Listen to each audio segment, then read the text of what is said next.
afternoon. Yes.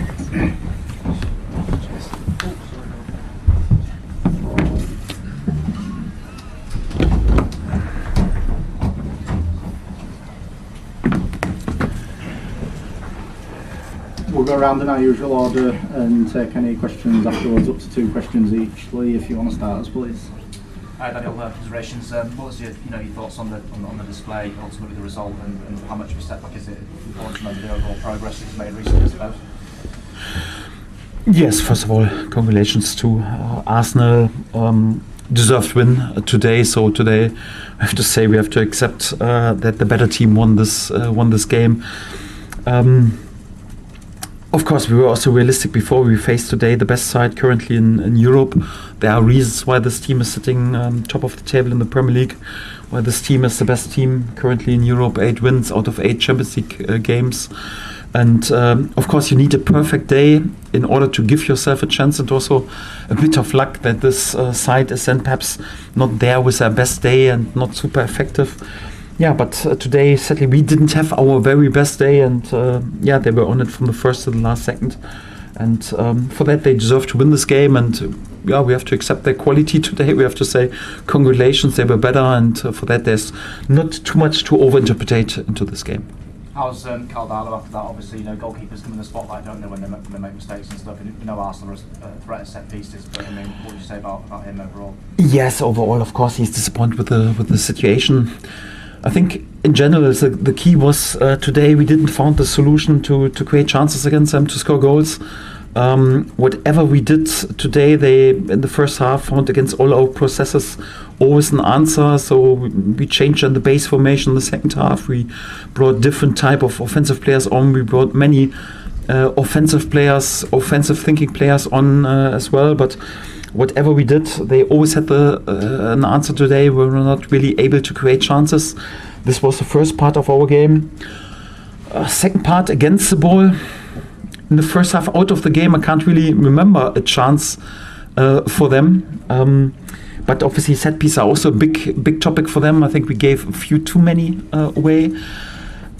Initially, we have defended all the corners pretty spot on, but the problem was, if you then clear sometimes the corner and then there's a second phase, and to concede out of this situation, that was tricky. Yeah, of course, the crossing situation, we were then in the center overshifting too far to the first post and had an underload, and they had a relatively easy 1-0. Yes, in the second half they scored more or less, I think it was, I have to watch it back, was an own goal probably, but at least there was not really one Arsenal player close to it. Of course, we should defend this situation better. If you concede 2 goals like this and you are 2-0 down against the best side in Europe, then it was always clear it could be a long afternoon. Again, one death you have to die. We decided to go for it in the second half and to try with 1 goal to have a foot back into the door. I think we had 20-25 good minutes, but we're not really able to create chances in these moments and take advantage out of it. And we decided then, of course, to change back to a back 4.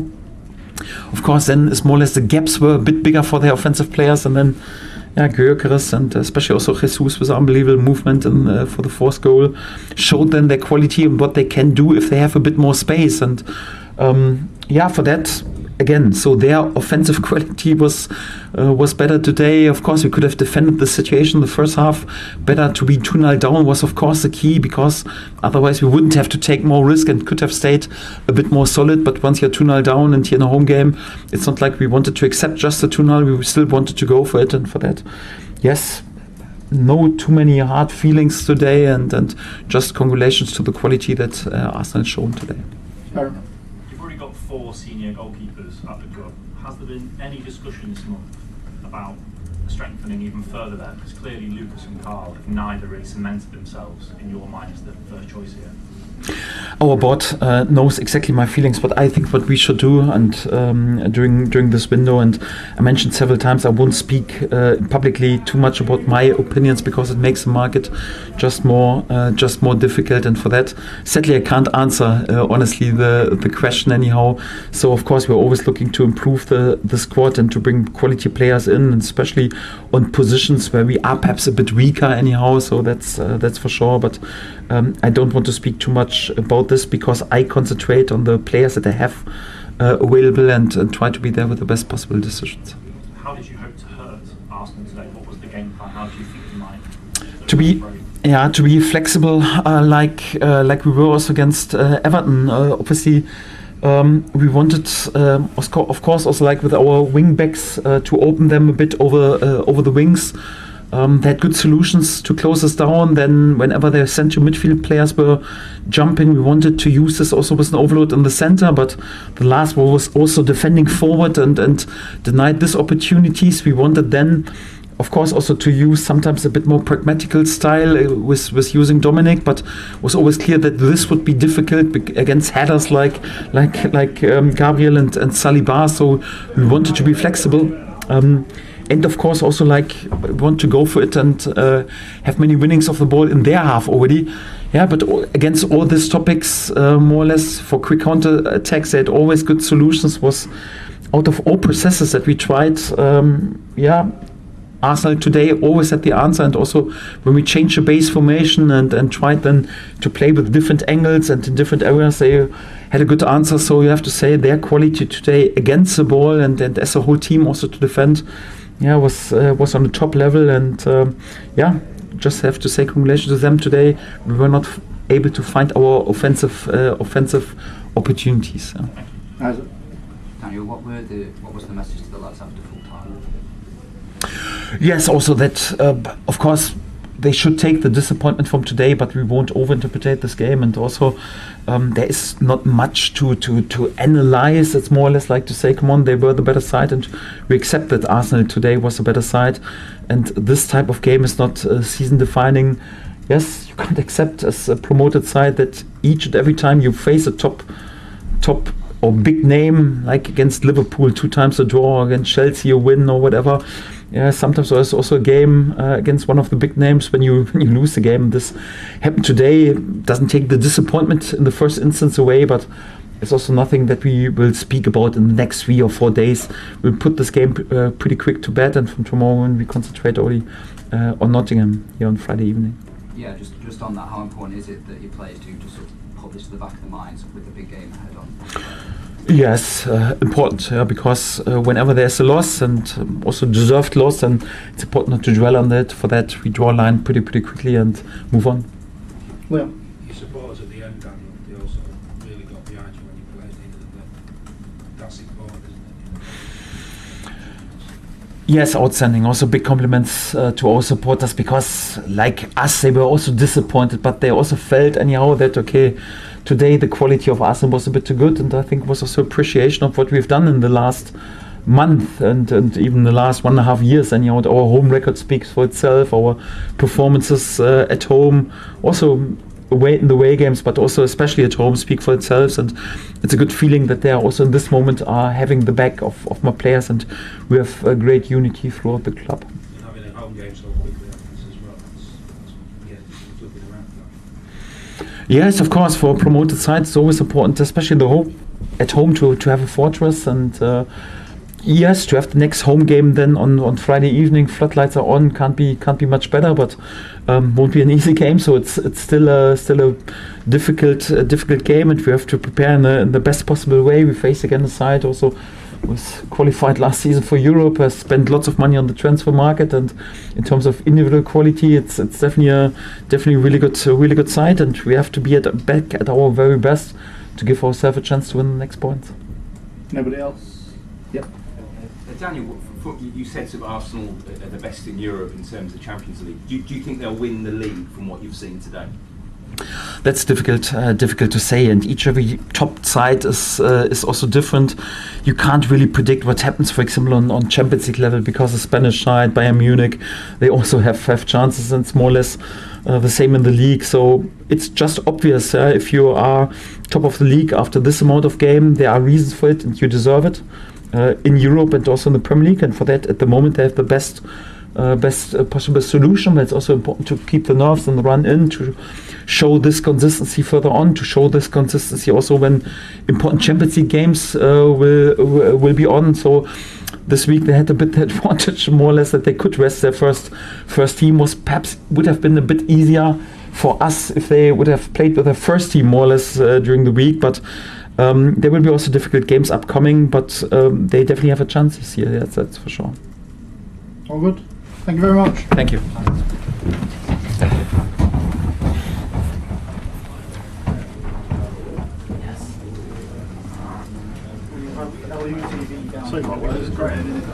He's that's dash off.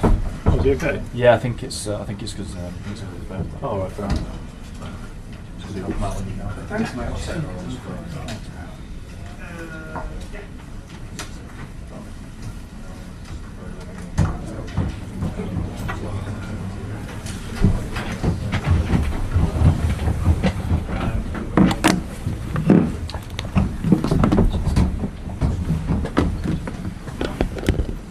Good evening all. Hope everyone's well. If you have a question, raise your hand and we'll come to you.